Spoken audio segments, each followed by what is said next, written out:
The question is, how do you differentiate the utility of behavioral / psychotherapeutic treatments for conditions like depression versus medical treatments? Okay, so the first thing I would say is, don't underestimate the utility of medical interventions. Depression is a catastrophe. It carries with it a very high suicide rate. And it also levels people out, and it's really hard on their families. And so, and it's physiologically extraordinarily damaging. And so, if you're in a depressive state and it's severe, you can try an antidepressant. You'll know in a month if it works. If it works, well, maybe it'll help you get your life together. Like we could say, well, maybe you're depressed because your life isn't very well together. Could be. Sometimes people are depressed, their life is just, it isn't fine, because no one's life is fine. Everyone's life is a tragedy. But sometimes people have their lives in order as much as you could expect anyone to have. They have friends, they have an intimate relationship, they have a career that they like, you know, they're qualified, industrious people working hard on what they're doing and really playing a minimum number of games with themselves, and they're terribly depressed. Antidepressant, man, sometimes that will just fix it. And so hooray, like you're a biological entity. If there's something out there that can help you strengthen yourself so that you can prevail, great. And you know, people, you hear everyone takes antidepressants, you know, everyone's taking them. It's like no one takes those bloody things without serious consideration. Half the time I spend with my clients who are depressed is often the 2 years long attempt to get them to tentatively try an antidepressant, because they're so guilty that they're relying on an external crutch to sort out their lives that they can't even tolerate it. But you know, I say, well look, man, what if you had diabetes? You're not going to take your insulin? It's like you got stressed, you blew out at your weakest point. That's what happens when you get stressed. If there's something out there that might help you, it's like, try it, for God's sake. You'll know in a month, and you just stop if it doesn't work. Now, having said that, you want to do a multidimensional analysis. It's like, well, do you have any friends? Do you have an intimate relationship, or are you pursuing one? Do you have a reasonable career? Are you as educated as you are intelligent? Do you have something useful to do with your time outside of work? Do you have a drug or alcohol problem? Are there other behavioral issues like sleep dysregulation and lack of eating that are contributing to the pathology? You want to differentiate all of that, and wherever you can make a behavioral intervention, so much the better. But sometimes too, you're dealing with people whose lives are so wrecked that they don't even know where to start. They're different than the ones who have everything in order, say. And you say, well, try this, man, maybe you won't cut your throat in the next month, because if you're dead, it's going to be hard to work with you. And so medical interventions, anything. If you're sick, you do what is necessary to get better, and you leave your pride behind if you have to. And that says nothing about the utility of the behavioral interventions. You want to hit the problem with everything you have at your disposal. But some antidepressants, especially for people whose lives are together and who are depressed, antidepressants can be absolutely miraculous. So, you know, when you hear about the clinical evidence in their favor being iffy, and that's partly because the diagnosis of depression isn't very well formulated. It's very different to have a terrible life than to be depressed. And antidepressants can only help you so much if you have a terrible life. So, yeah. You want to stay inside this little map because it's working. You want to get from point A to point B, and this is good. This indicates that you are moving forward. That's the first thing it indicates. And the second thing it indicates, which is even more important, and you'll never hear this from behavioral psychologists, is that your map is correct. So every time you move a little bit forward and something that you want happens, it says, oh, the game I'm playing is the right game. And so not only does the reward indicate progress, it indicates that the frame within which progress is being calculated is the right frame. And that's good because it's the frame that makes things irrelevant. And you want them to stay irrelevant. So if you don't move forward and you start to question the frame, that's way worse than merely not moving forward. You get a bad exam grade. What do you think? What the hell am I doing in university anyways? It's like, probably that's not the first place you should go with that piece of information. And you think, well, why? Why is that worse? Well, as far as I can tell, your map of you as a university student is a comprehensive representation. It tells you what you should do every day. It kind of tells you where you're going in the future. And if something emerges as an anomaly, you get a worse grade than you expected. and you blow that whole map, it's like, okay, what have you been doing for the last 4 years? What kind of high school student were you? How clueless are you about how you're arranging your future? What's your identity going to be if you're not going to be a student? Where are you going to end up in 5 years? It's like, so it's like that little grade, that bad grade is like a portal through which snakes can crawl. And that's exactly how you respond to it, especially if you open the door too much. Well, maybe this means that I shouldn't be in university. Well, one of the rules is you want to constrain the anomalous event to the minimal necessary domain. It's really, really important. You want to do that when you're arguing with your partner, which you'll do all the time. We have an argument. Well, I should never have married you. It's like, no, that's not the first response. That's a bad response. Or here's a really good one. You've always done that sort of thing, and you always will. It's like, oh good, great. It's like the only answer to that is to hit someone. Because like you're done, right? You're like that, you've always been like that. There isn't a chance that you can be repaired, and none of it is acceptable.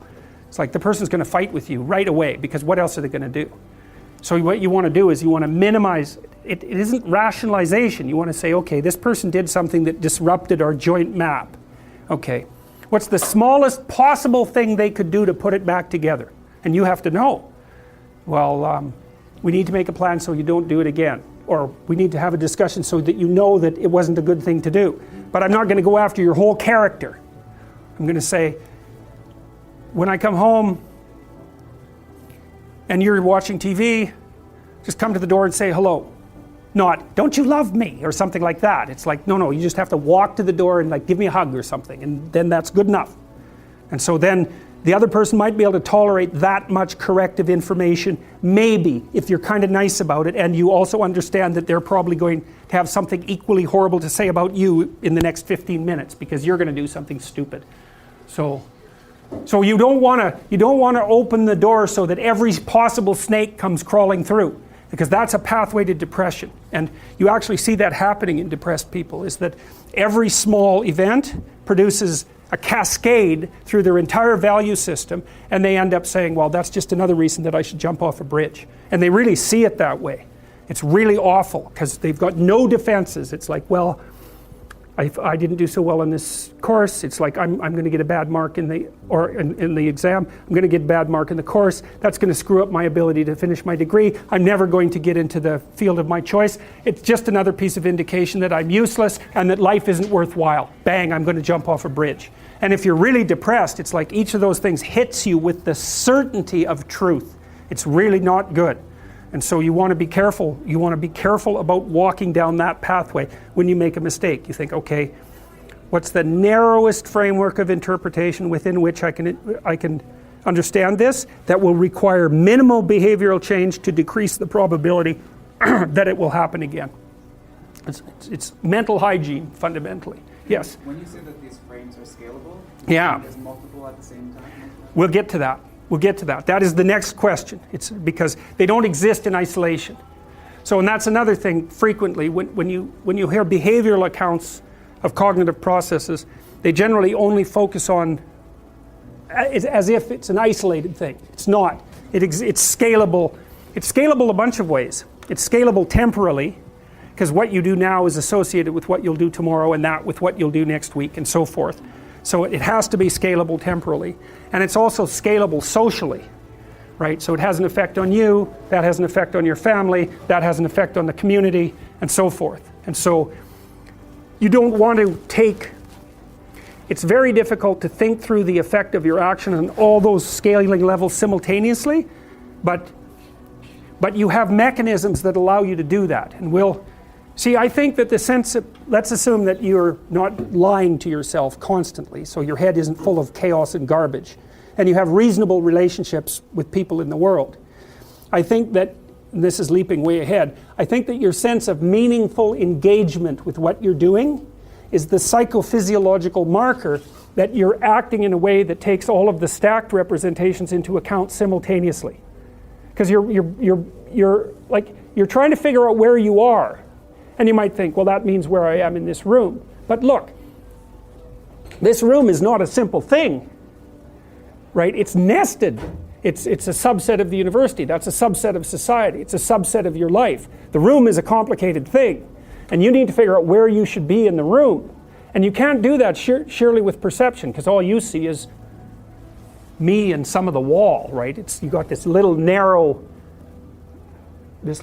portal, and so you can't really rely on your perceptions to orient you. But you do orient yourself, and I think what you do is it's engagement. It's like, does this seem meaningful and deep and engaging? Yes. Then it's an indication that it's serving multiple masters simultaneously. So maybe both socially and also temporally. And so I think the sense of meaning is actually an instinct that orients people in time and space. It's not an epiphenomena. It's the most fundamental form of perception. And that's the only optimistic thought that I've ever been able to derive from psychology. Is that actually could be true. It could be that the sense of meaning is an orienting reflex.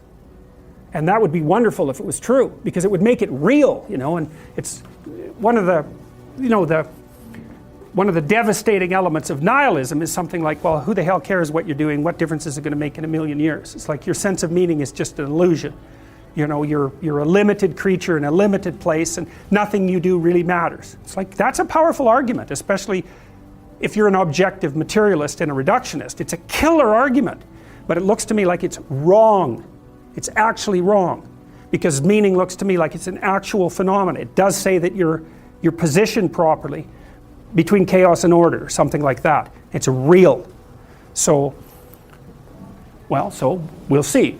We're going to develop that argument, because if it's real, you want to know that, because it gives you something to stand on.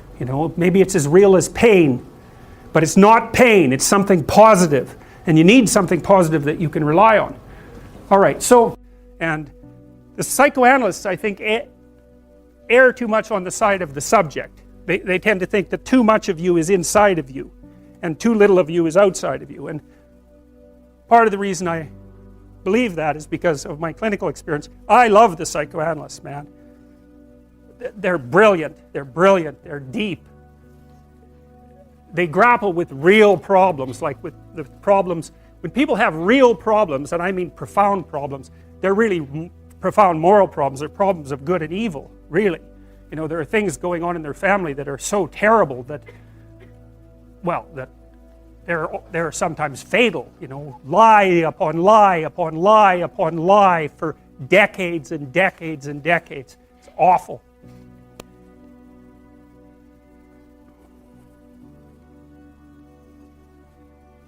And that's not exactly inside them. It's out there in the world. And lots of the people that I see, very famous critic of psychology, I can't remember his name, but I probably will, criticized the practice of psychology quite effectively I believe in the early 60s. The Myth of Mental Illness by Thomas Szasz, S-Z-A-S-Z. It's a classic. You should read it. If you're interested in psychology, read it. It's a classic. And he basically said, most people have problems in living. They don't have psychological problems. And so I've experienced, despite my love for the psychoanalysts, very frequently what I'm doing as a therapist is helping people have a life that would work. And you can parameterize that. It's like, what do you need? How about some friends? People kind of like that. How about an intimate relationship with someone that you can trust, that maybe has a future? That'd be good. How about a career that puts you in a dominance hierarchy somewhere, so at least you've got some possibility of rising, some possibility of stabilizing yourself, and a schedule and a routine, because no one can live without a routine. You just forget that. If you guys don't have a routine, I would recommend, you get one going, because you cannot be mentally healthy without a routine. You need to pick a time to get up.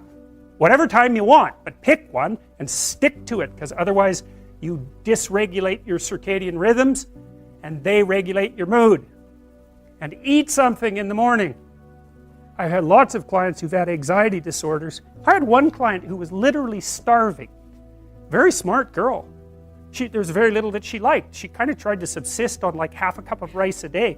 She came to me and said, I have no energy. I come home, all I want to do is watch the same movie over and over. What, is that weird? And I thought, well, it depends on how hard you work. It's a little weird, but whatever. It's familiar. You're looking for comfort. So I did an analysis of her diet. It's like 3/4 of a cup of rice. It's like, you're starving. Eat something. You know, you'll feel better. So she modified her diet, and all her anxiety went away, and she had some energy. It's like, yeah, you got to eat. So a schedule, that's a good thing, man. Your brain will thank you for it. It will stabilize your nervous system. With a bit of a plan, that's a good thing. You need a career, you need something productive to do with your time. You need to regulate your use of drugs and alcohol, most particularly alcohol, because that does in a lot of people. You need a family, like the family you have, your parents and all that. It'd be nice if you all got along, you could work on that. That's a good thing to work on. And then, you know, you probably need children at some point, and that's life. That's what life is. And if you're missing, you know, you may have a good reason to not be operating on one of those dimensions. It's not mandatory, but I can tell you that if you're not operating reasonably well on 4, I think I mentioned 6, if you're not operating reasonably well on at least 3 of them, there's no way you're going to be psychologically thriving. And that's more pragmatic in some sense than psychological, right? Human beings have a nature. There's things we need. And if we have them, well, that's good. And if we don't have them, well, then we feel the lack. And so behaviorists, behavioral psychologists concentrate a lot more on that sort of thing. You know, it's practical. It's like strategizing. Make a career plan. Figure out how to negotiate, because that's bloody important. Figure out how to say what you need. Figure out how to tell the truth to people. Figure out how to listen to your partner in particular, because if you listen to them, they will actually tell you what they want, and sometimes you can give it to them, and maybe they'll return the favor. And if you practice that for like 15 years, well, then maybe you're constantly giving each other what you want. Well, hooray, that would be good. And then there's 2 of you under most circumstances, and it's better to have 2 brains than 1, because people think differently because of their temperament mostly. And so the negotiation is where the wisdom arises, and it's part of the transformation, the psychological transformation that's attendant on an intimate relationship, and one of the fundamental purposes of a long-term intimate relationship. So we're starting to be able to put the traits, to sort of nail the traits down to their underlying biology. And with regards to neuroticism, well, if you're high in neuroticism, you're more sensitive to anxiety, and that's regulated at least in part by the hippocampus and generated in part by the amygdala. There's another part of the brain called the periaqueductal gray that seems to be associated with the experience of pain, and pain is quite a complex phenomena. Depression is pain-like, grief is pain-like, social isolation is pain-like, disappointment is pain-like. There's anxiety components to that too. And so neuroticism seems to be something like threshold for activation in those negative emotion systems. So if you're higher in neuroticism, 1 unit of uncertainty might produce, let's say, 3 units of psychophysiological response, whereas if you're lower in neuroticism, 1 unit of uncertainty might produce 1 unit of psychophysiological response. It's hard, you know, obviously that's a simplified schemata, but there's variability, because if something unexpected or threatening happens to you, it isn't obvious how upset you should get. One answer might be, brush it off, it's nothing. Another answer might be, it's a bloody catastrophe. And often when something uncertain or threatening occurs, you don't have enough information at your disposal to make a full determination of the potential import of the circumstance, especially if it's uncertain. And so then you have to guess at how upset you should be, and where you are on the normal distribution with regards to trait neuroticism, say, that sort of determines what your guess on average is going to be. So, you know, the other, with conscientiousness, say, you might say, well, how hard should you work? Well, that's a really difficult question. If you're going to die tomorrow, and then you probably shouldn't work very hard today at all. So one thing you might say is that the degree to which you should work hard is dependent on your assumptions about the stability of the future. We actually know this to be true, because if you put people in wildly uncertain circumstances, they discount the future. which is exactly what you should do, right? It only makes sense to store up goods for future consumption if the future is likely to be very similar to the past and the present. You need a stable society for that. And conscientiousness only works in a stable society, because all you do otherwise, if you're piling up goods, which is kind of what conscientious people do, is leaving them there for the criminals to take, or waiting for the next chaotic upheaval to wipe out everything that you've stored. And so even conscientiousness is a kind of guess. Hardworking people say, well, you know, sacrifice the present for the future. That's great, as long as the future is going to be there and you can predict it. But if it's not going to be there and it's unpredictable, then the right response is take what you can take right now while the getting's good. Now, you know, obviously there are troubles with that too, and I'm speaking, you know, I'm offering rough rules of thumb, but I'm trying to provide you with some indication of how and why these difference in value structures exist, because they're applicable in different environments. You know, sometimes in a dangerous social environment, it's not obvious that being an extroverted person is a good idea, because extroverted people, they stand out, especially if they're extroverted and creative, right? Because not only are they noisy and dominant and assertive, they're also colorful and flamboyant and provocative. What happens to people is that as they move towards zero, positive feedback loops get set up so they're more likely to hit zero. And as they move away from zero, positive feedback loops get set up so that they're increasingly more likely to move away from zero. So here's an example. Let's say you're not doing too bad, so maybe you're in the middle of the normal distribution, then you lose your job. Okay, and let's say you're a conscientious person. And we could say, just for the sake of argument, that you lose your job because of mass layoffs in your company. So it has nothing to do with you. It's fundamentally, it's just like luck of the draw, basically. But then what happens to you? Well, if you're conscientious, you're gonna go after yourself pretty hard. So you're gonna, and especially if you're also high in neuroticism, it's gonna depress you to lose your job. And maybe you're in a situation where you just, for one reason or another, you don't have that many other opportunities. Now, maybe you should have looked for them, but maybe you're in a depressed strata of the economy, or you're geographically located somewhere that makes moving difficult, or so on and so forth, you know. So, but you lose your job, and then you start to get depressed because of that. Well, then as you start to get depressed, you know, it decreases the probability that you're going to look for a job, but it also maybe starts to put stress on your family, and it also starts to decrease the probability that you're going to engage in positive social interaction. So now not only are you unemployed and suffering from economic stress, but your marriage is starting to suffer, and you're starting to isolate yourself from your friends. And then, of course, as your marriage suffers and the stress builds up, then that's going to make you more depressed, and that's going to keep you even farther away from your friends, and that's going to decrease the likelihood that you're going to have enough positive emotion and enthusiasm to look for another job. And then, you know, maybe you want to add a bit of a drinking problem to that just for fun, and you can see that you can get a spiral going that's just taking you down, right? And it's all sorts of things, because lots of times people conceptualize, let's say, you know, you're an unemployed guy and you go to counseling and you get a diagnosis of depression. And the thing about a diagnosis of depression, it's sort of like the assumption is there's something gone wrong with your psychological structure. It's like if you're unemployed and you're depressed, it isn't obvious at all that the problem is in your head. You know what I mean? It isn't even obvious that it's a psychological problem. It's just a problem, and problems can take you out.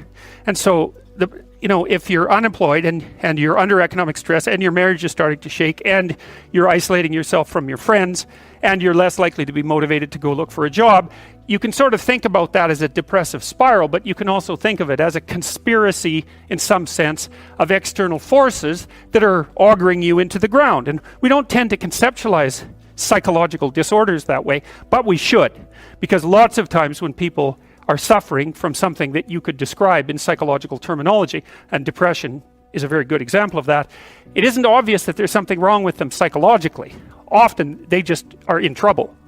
And there isn't a category in psychological diagnosis for client in serious trouble. But my experience has been almost without exception that the people that come to see me because something's gone wrong with their life, not because they have a psychological problem. Now you could say, well, their psychological inadequacies, such as they might be, are interfering with their ability to recover, or maybe even served as precursors to increase the probability of the catastrophe. And so a well-functioning personality has all the micro routines in place. That's actually something that you help people with if you're a behavioral therapist, because one of the things you assume if you're a behavioral therapist is that sometimes the reason people aren't doing things is because they don't know how. Sometimes maybe the person's depressed but potentially high functioning. They got all the damn micro routines. They're well socialized. They're just dormant. You got to get them awake again and implementing them. But sometimes you get someone in your practice, say, who's just been neglected like you cannot believe, right? The parents never paid any attention to them, or maybe just punished them every time they did something good. That's really fun. And then, they didn't make friends, and so they're really, really vague and poorly articulated. And so then what you do is you work at the bottom of the micro routines and get them to practice building up all these little attributes that they didn't build up. And one of the things you can think about in terms of character development is, so now maybe you understand something about your own personality. You might say, well, what could you do to improve your personality? And the answer is, develop some of the micro routines on the other side of the personality distribution. So if you're disagreeable as hell, maybe you could start learning how to do nice things for people. And that actually works, by the way. So if you take disagreeable people who are depressed and you get them doing nice things for other people, their depression tends to lift. But then by the same token, if you're agreeable, then you should practice doing some things for yourself and being more tough-minded in your negotiations. And so you can sort of place yourself on the personality trait distribution. You're extroverted. It's like, okay, man, learn to spend some time with yourself, right? You're low in openness. Well, try reading a book that's outside of your sphere of interest now and then. If you're conscientious, well, you should probably learn how to relax occasionally, and so forth. So I think partly what you're doing as you're developing your personality is not moving the mean much, the average, where you're located, but you're extending the standard deviation so that you're a bigger bag of tricks than you were before. And I think you can practice that consciously. It's like, you're hyper-orderly. It's, well, get a dog, Dogs are messy, horrible things, It's just what you need if you're hyper-orderly, because they're going to leave hair everywhere and force you to live with it. And so, so this is sort of you, right? This is your personality. It's this collection of subroutines that you've turned into a hierarchy, and then there's something at the top of it, and that's a big question. Like, what the hell should be at the top of the hierarchy? Because that's the ultimate question of unity. And the clinicians would say, well, it's the self-actualized person, or it's the self, or something like that. That's the implicit and perhaps explicit ideal that you're aiming for. And you might say, well, does such a thing exist? And I would say, well, do you admire people? Because that's your answer, right? Do you despise people? Well, you like some people and you don't like others. You respect some people, you don't respect others. Well, you're acting out the notion that there's at least an implicit ideal. You do the same thing when you go to movies. You know who the hero is, you know who the bad guy is. You're acting out the proposition that there's some sort of value hierarchy and there's some sort of manifestation of it that's coherent across time. So you appear to believe that, and you are driven at least to some degree by your own inner ideals. And so you tend to answer the question, is that real, with an affirmative? And if you don't, there's catastrophic consequences. Nietzsche and the existentialists were very good at detailing that. It's like, you let your value hierarchy disintegrate, well, then what? Well, part of it is nihilistic chaos. That's not so much fun. And then there's the alignment of nihilistic chaos with the intrinsic desire that someone will come along and tell you what to do. Right, so what happens is if you let this devolve, you end up with nihilistic chaos, or the demand for the tyrant to come forward. And we've had that happen lots of times, and it doesn't seem to have gone that well. So, all right, well, so what happens when you lay out these little routines in the world at different levels of analysis? Well, this is how your emotions function, broadly speaking. You're aiming at something.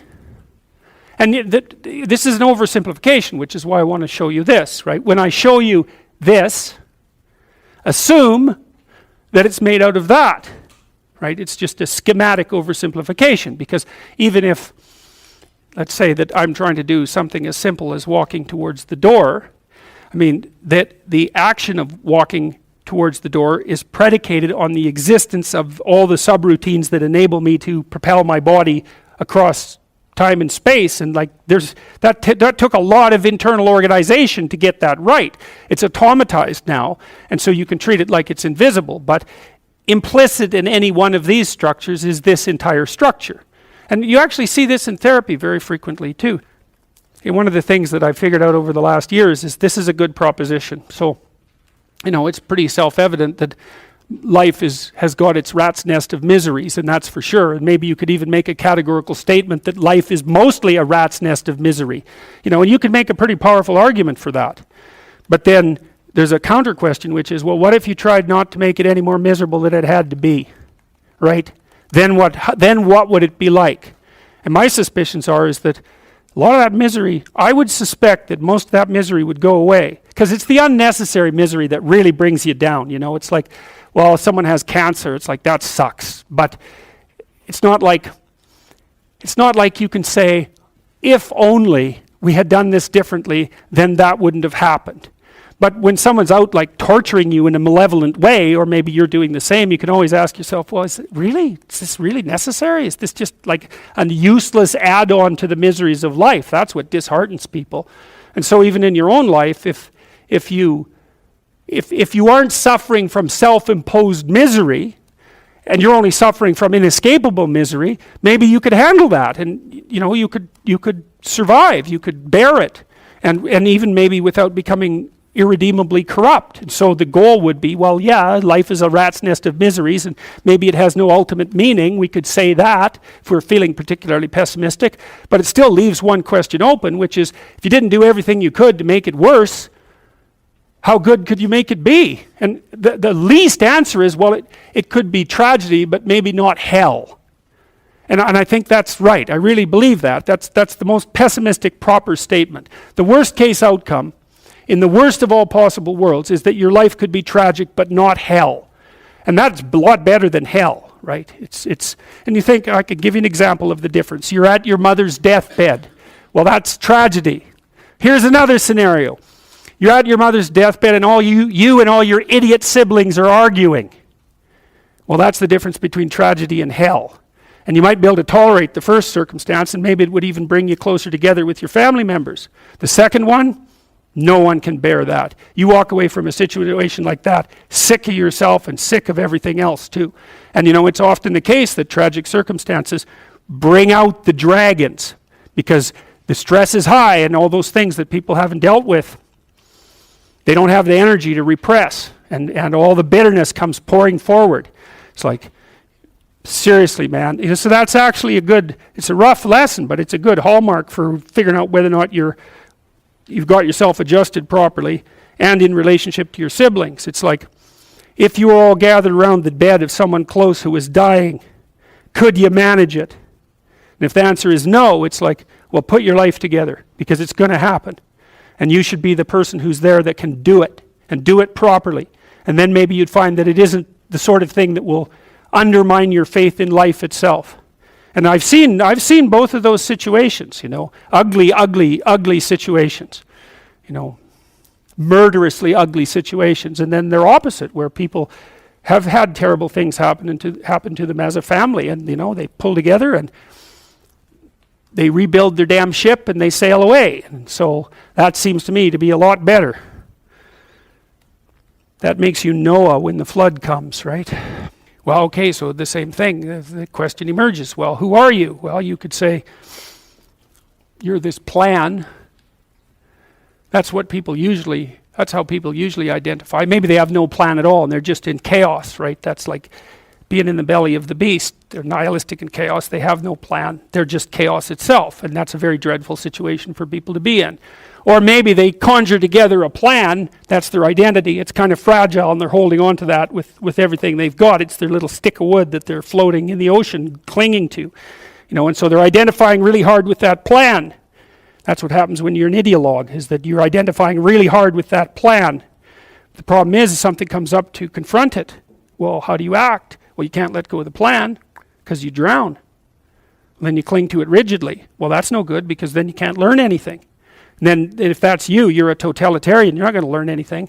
You're going to end up in something that's close enough to hell so that you won't know the difference, and you might drag everyone along with you. And that's happened plenty of times, right? It's the whole story of the 20th century. It happened over and over and over. And it happens in people's states. It happens in their business organizations. It happens in their cities. It happens in their provinces. It happens in their states, and it happens in their psyches, all at the same time. You can't blame the manifestation of that sort of thing on any of those one levels. It happens when a society goes down that way, it goes down everywhere at the same time. It's not the totalitarians at the top and all the happy people striving to be free at the bottom. It's not that at all. It's totalitarianism at every single level of the hierarchy, including the psychological. And so you don't want to be the thing, you don't want to be in chaos, that's for sure, but you don't want to be the thing that clings so desperately to the raft that you can't let go when someone comes to rescue you, right? You don't want to be that. So then you think, well, exactly what are you? You're not the chaos, you're not the plan. Maybe you're the thing that confronts the obstacle. And I would say that's the categorical lesson of psychology insofar as it has to do with personal transformation. Because that's what you always teach people in psychotherapy. I don't care what sort of psychotherapist you are. You're always teaching them the same thing. You're the thing that can, you're not the plan. You're the thing that can confront the obstacle to the plan. And then when you know even further that the obstacle is not only an obstacle, but opportunity itself, well, then your whole view of the world can change, because you might think, well, I've got this plan, something came up to object to it. It's like, it's possible that the thing that's objecting has something to teach you that will take you to the place where you develop an even better plan. And it's a nice framework to use. It's like, are you so sure that this is a problem? Is that the only way that you can look at it? Or is it an opportunity? I mean, I'm not trying to be, naively optimistic. There are some things that's pretty hard to extract gold from some dragons, and maybe the death of a family member is a good example of that. But even in a situation like that, I can tell you that it's an opportunity for maturation, that's for sure. And the thing is, you might say, well, it's pretty miserable to be digging for gold when someone's falling into the grave. Well, if they really love you, first of all, that's what they'll want you to do. And second, you're going to make their death a lot more palatable experience for them if you're someone who can be in the room and be helpful instead of be, quivering in the corner and feeling that the entire world is collapsing in on you.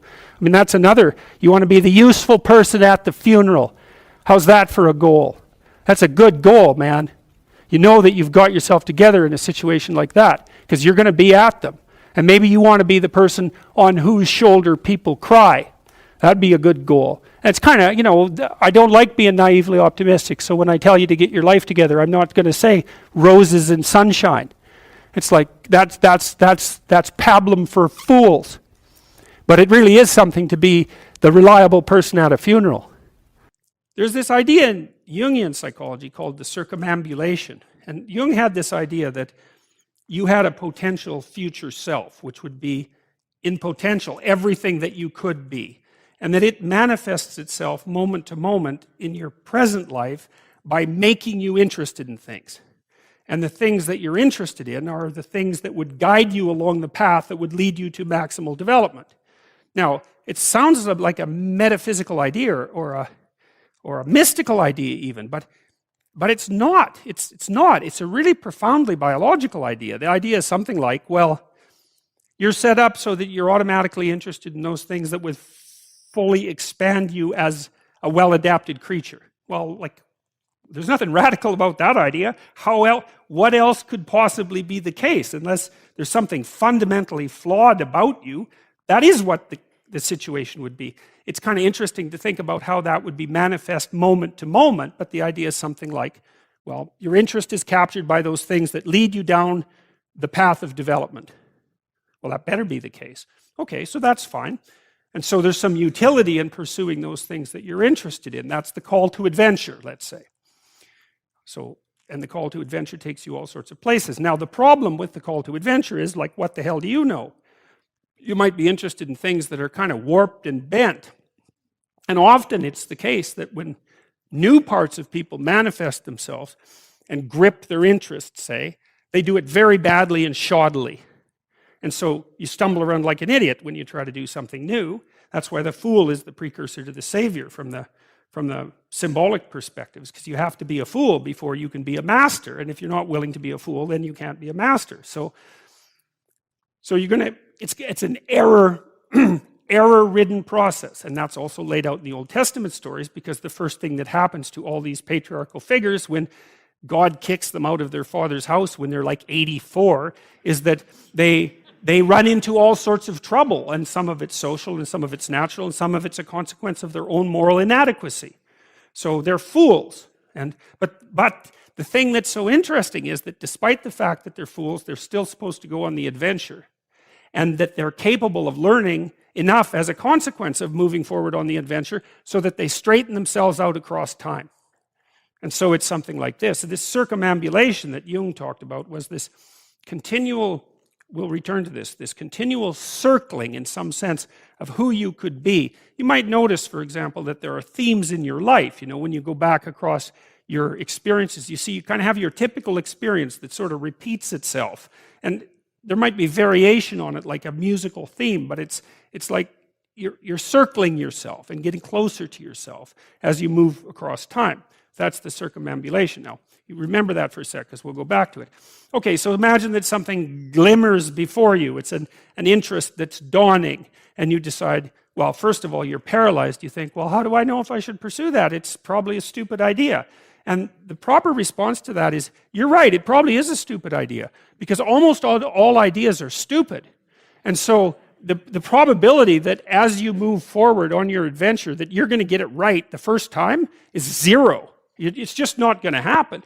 And so then you might think, well, maybe I'll just wait around until I get the right idea, and which people do, right? So they're like 40-year-old, 13-year-olds, which is not a good idea. And so they wait around until it's waiting for Godot, until they finally got it right. But the problem is you're too stupid to know when you've got it right. So waiting around isn't going to help, because even if the perfect opportunity manifested itself to you in your incomplete form, the probability that you would recognize it as the perfect opportunity is zero. You might even think it's the worst possible idea that you've ever heard of anywhere. Highly likely. Highly likely. So you have, there's, Nietzsche called that a will to stupidity, which I really liked. So, because he thought of stupidity as being, you know, it's you have to take it into account fundamentally and work with it. And so you can take these tentative steps on your pathway to destiny, and you can assume that you're going to do it badly. And that's really useful, because you don't have to beat yourself up. It's pretty easy to do it badly. But the thing is, it's way better to do it badly than not to do it at all. And that's the continual message that echoes through these historical stories in Genesis. It's like, these are flawed people. They should have got the hell out of their house way before they did. And they go out and they stumble around in tyranny and famine and self-betrayal and violence. But it's a hell of a lot better than just rotting away at home. And that's great. So that's good. And so why is that? Well, okay, so you start your path and you think that you're heading, you know, towards your star. And so you go in that direction. And then, because you're here, the world looks a particular way, but then when you move here, the world looks different, and you're different as a consequence of having made that voyage. And so what that means is that now that thing that glimmers in front of you is going to have shifted its location, because you weren't very good at specifying it to begin with, and now that you're a little sharper and more focused than you were, it's going to reveal itself with more accuracy to you. And so then you have to take a, you know, it's almost like a 180-degree reversal. But it isn't, because, you know, you've gone this far, and that's a long ways to get that far. But that's a lot farther than you would be if you just stayed where you were, waiting. And so it doesn't matter that you overshoot continually, because as you overshoot, even if you don't learn what you should have done, you're going to continually learn what you shouldn't keep doing. And if you learn enough about what you shouldn't keep doing, then that's tantamount at some point to learning at the same time what you should be doing. So it's okay. So it's like this. Now, what's cool about it, though, I think, is that as you progress, the degree of overshooting starts to decline, right? And that we know that there's nothing hypothetical about that. As you learn a new skill, like even to play a song on the piano, for example, you overshoot madly. You're making all sorts of mistakes to begin with, and then the mistakes, they disappear. There's a great TED talk, I think it was, about this guy set up a really advanced computational recording system in his home and recorded every single utterance his young child made well, learning to speak. And then he put together the child's attempts to say certain phonemes and put them in a list, and you can hear the child deviating madly to begin with, and then after hundreds and hundreds of repetitions, just zeroing right in on the exact phoneme. So, you might not know this, but when kids babble, because they start babbling when they're quite young, they babble every human phoneme, including all sorts of phonemes that adults can't say. And then they die into their language, so that after they learn, say, English, then there's all sorts of phonemes they can no longer hear or pronounce. But to begin with, it's all there, which is really quite interesting. But so as they learn a particular language, they zero in on the proper way to pronounce that, and their errors minimize. And every time you learn something, that's how it is. And that's really useful to know too, because it means that it's okay to wander around stupidly before you fix your destination. Now you see that echoed in Exodus, right? Because what happens is that the Egyptians, or the Hebrews, escape a tyranny, which is kind of whatever you do personally and psychologically when you escape from your previous set of stupidly held and ignorant and stubborn axioms. It's like, away from that tyranny. It's like, great, I freed myself from that. Well, then what? Well, you think, well, now I'm on the way. No, you're not. Now you're in the desert, where you wander around stupidly, and worship the wrong things until you finally organize yourself morally again and head in the proper direction. So that's worth knowing too, because you think, well, I got rid of a lot of things, excess baggage that I didn't need in my life, and now everything's okay. It's like, no, it's not. You've got rid of a whole set of scaffolds that were keeping you in place, even though they were pathological. And now you have nothing, and nothing actually turns out to be better than something pathological, but you're still stuck with the problem of nothing. And that's exactly why Exodus is structured the way that it is. It's that you escape from a tyranny. It's, hooray, we're no longer slaves. Yeah, well, now you're nihilistic and lost. It's not necessarily an improvement. But it is it's also useful to know that, because you can also be deluded into the idea that, imagine that you're trying to become enlightened, which might mean to turn all those parts of you on that could be turned on. You think, well, that's just a linear pathway uphill. It's just from one success to another. No, it's not. It's like, here you are, and you're not doing too badly, and the first step is a complete bloody catastrophe. It's worse. And then maybe you can pull yourself together, and you hit a new plateau, and then that crumbles and shakes, and bang, it's worse again. And so, because part of the reason that people don't become enlightened is because it's punctuated by intermittent deserts, essentially, by intermittent catastrophes. And if you don't know that, well, then you're basically screwed, because you go ahead on your movement forward and you collapse, and you think, well, that didn't work, I collapsed. It's like, no, that's par for the course. It's not indication that you failed, it's just indication that it's really hard. And that when you learn something, you also unlearn something. And the thing you unlearned is probably useful, and unlearning it actually is painful. Let's say if you have to get out of a bad relationship. It's like there isn't any relationship that's 100% bad. And so when you jump out of it, well, maybe you're in better shape, but you're still lonesome and disoriented, and you don't know what your past was, and you don't know what your present is, and you don't know what your future is. That's why people stay with the devil they know instead of, looking for the devil they don't know. So anyways, the fact that you're full of faults doesn't mean you have to stop. And thank God for that. That's a really useful thing. And the fact that you're full of faults doesn't mean that you can't learn. And so you can posit an ideal, and you're going to be wrong about it, but it doesn't matter, because what you're right about is positing the ideal and moving towards it. If the actual ideal isn't conceptualized perfectly, well, first, surprise, surprise, because what are you going to do that's perfect? So it doesn't matter that it's imperfect. It just matters that you do it and that you move forward. So that's really positive news as far as I'm concerned, because you can actually do that, right? You can do it badly. Anyone can do that. So that's useful. Okay, so if you were an efficient person, you would have just done that. But you're not. But who cares? You still end up in the same place.